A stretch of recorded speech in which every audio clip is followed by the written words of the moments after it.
Mobile ટાવરમાંથી નીકળતા radiation માનવ શરીરને ખૂબ જ નુકસાન કરે છે અને મોબાઈલ ટાવરમાંથી નીકળતા કિરણો જીવલેણ પણ સાબિત થઈ શકે છે. માનવ શરીરમાં લાગુ પડતા અસાધ્ય રોગોનો પણ આ કિરણો જવાબદાર છે.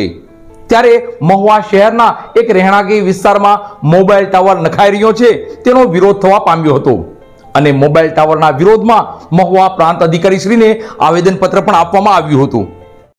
મહુવા શહેરના BAPS સ્વામિનારાયણ મંદિર નજીક મોબાઈલ કંપનીનો ટાવર ઊભો કરવાની પ્રક્રિયા હાથ ધરાતા લોકોએ આરોગ્યની ચિંતા સાથે ટાવરનો વિરોધ કરી પ્રાંત અધિકારી શ્રીને આવેદનપત્ર આપ્યું હતું.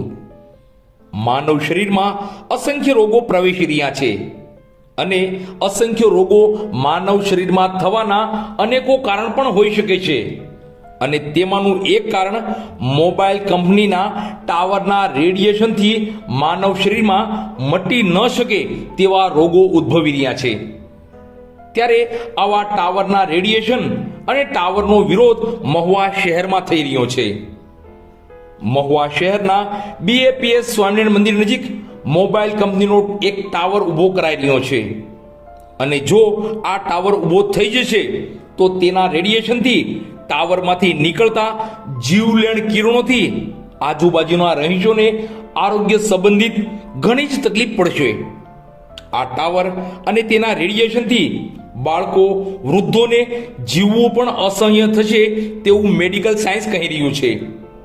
ત્યારે આ ઊભા કરાતા મોબાઈલ ટાવરને લઈ સ્થાનિક મહિલાઓ શું કહે છે તે જાણીએ. નમસ્કાર, શ્રીજી હાઇટ્સમાં હું રહું છું અને અમારા ઘરેથી તદ્દન નજીક એક ટાવર અત્યારે બનાવવામાં આવી રહ્યો છે. એનું કામ પણ શરૂ થઈ ગયું છે. તો અહીંયા 150 જેટલા વ્યક્તિ રહે છે અને 7 માળનું 8 માળનું બિલ્ડિંગ છે અમારું. તો આ જે વાત છે એ યોગ્ય નથી અને જે બધી મહિલાઓ મારી સાથે ઊભી છે એ પણ મારી વાતમાં સહમત છે. તો મને સૌનો સાથ સહકાર મળે અને આ જે કિરણો જે છે એ બહુ ઘાતકી છે. ઘણા બધા રોગો એનાથી થાય છે. તો ઘરની નજીક છે એટલે અમે આ વિરોધમાં ઊભા રહ્યા છીએ. તો આ અમારી માંગ પૂરી થાય એવી અમારી ઈચ્છા છે. જય ભોળાનાથ. અમે શ્રીજી હાઇટ બિલ્ડિંગમાં રહીએ છીએ. અમારી બિલ્ડિંગની સામે ટાવર બને છે. અમને બધાને નુકસાની થાય એ માટે આ ટાવર તાત્કાલિક ધોરણે બંધ રહે એવી અમારી માંગણી છે સૌ બિલ્ડિંગ વાળાની. મહુવા શહેરના BAPS સ્વામિનારાયણ મંદિર નજીક શ્રીજી હાઇટ્સ, પાટીદાર હાઇટ્સ, યોગી ફ્લેટ, અક્ષર વિલા, અક્ષર ટાવર, પરમ સુખ, હનુમંત પ્લાઝા જેવી અનેકો સોસાયટી અને અનેકો રહેણાંકી ફ્લેટ આવેલા છે અને તેમાં હજારો લોકો વસવાટ પણ કરે છે અને આ તમામ સોસાયટી અને એપાર્ટમેન્ટની એકદમ નજીક જ મોબાઈલ કંપની દ્વારા ટાવર ઊભો કરાઈ રહ્યો છે. ત્યારે સોસાયટીની મહિલાઓ, પુરુષો મોબાઈલ ટાવર કંપનીના લોકોને ટાવર અહીં ઊભો ન કરવા વિનંતી કરવા ગયા હતા, પણ મોબાઈલ કંપનીના લોકોએ ઉદ્ધતાએ ભર્યા વર્તન સાથે મોટા અવાજ સાથે કહ્યું કે જે નેતા પાસે જવું હોય ત્યાં દોડી લ્યો, કેસ કરવા હોય તો કરી લ્યો, ગમે તે કરો, પણ મોબાઈલ કંપનીનો ટાવર અહીં જ ઊભો થશે તેવું જણાવ્યું હતું. હું દિલીપભાઈ દામજીભાઈ ધકાણ, શ્રીજી હાઇટ સોસાયટીના પ્રમુખ. અમારી શ્રીજી હાઇટ સોસાયટી નેશનલ હાઈવેને અડીને આવેલી છે. આની સામે જે તે કંપનીનો ટાવર નાખવા માટેની એ લોકો પ્રોસિજર ચાલુ કરી છે. એ અમે અટકાવવા માગીએ છીએ. એનું કારણ એ છે કે એમાં 50 પરિવારો અમારા એપાર્ટમેન્ટમાં રહે છે. એ બધાય અસરગ્રસ્ત છે. એ સિવાય યોગી ફ્લેટ છે, એ સિવાય ત્યાં પાટીદાર ફ્લેટ છે. બધા જ મળી અને કુલ 125 થી 150 પરિવારો આમાં અસરગ્રસ્ત થઈ શકે છે. એના માટે અમે એ ટાવર અટકાવવા માટે અમે પ્રાંત અધિકારી સાહેબશ્રીને અરજી આપવા આવેલા. અત્યારે અમે અરજી આપી અને નીચે આવ્યા છીએ. જો આ વિસ્તારમાં મોબાઈલ કંપનીનો ટાવર ઊભો થઈ જશે તો લોકોના આરોગ્ય પર માઠી અસર પડશે અને હાલ મોબાઈલ ટાવર કંપનીના લોકોથી સ્થાનિકો ભયના વાતાવરણ વચ્ચે જીવી રહ્યા છે.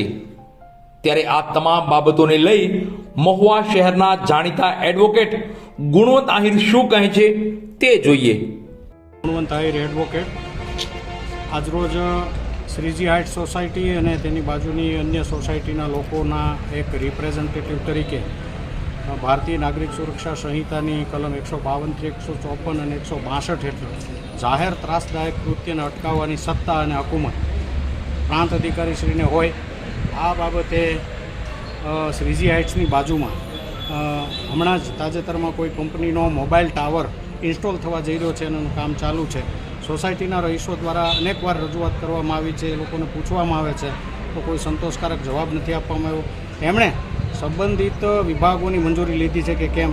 ટેકનોલોજીનો વિકાસ આવકાર્ય છે, આપણે જાણીએ છીએ કે કોઈ આપણે ફોન વગર, મોબાઈલ ફોન વગર રહી શકીએ એમ નથી, પણ એના માટે એના રેડિયેશન્સ જે છે, એની જે ઘાતક અસરો જે છે એ સોસાયટીના આજુબાજુના રહીશોને પડે અને એના આરોગ્યને અસર થાય એવી અનેક લોકોની આ સમસ્યા છે. અને આને જાહેર ત્રાસદાયક કૃત્ય ગણી અને ન્યુસન્સ અટકાવવાની સત્તા અને હુકુમત પ્રાંત અધિકારીને હોય.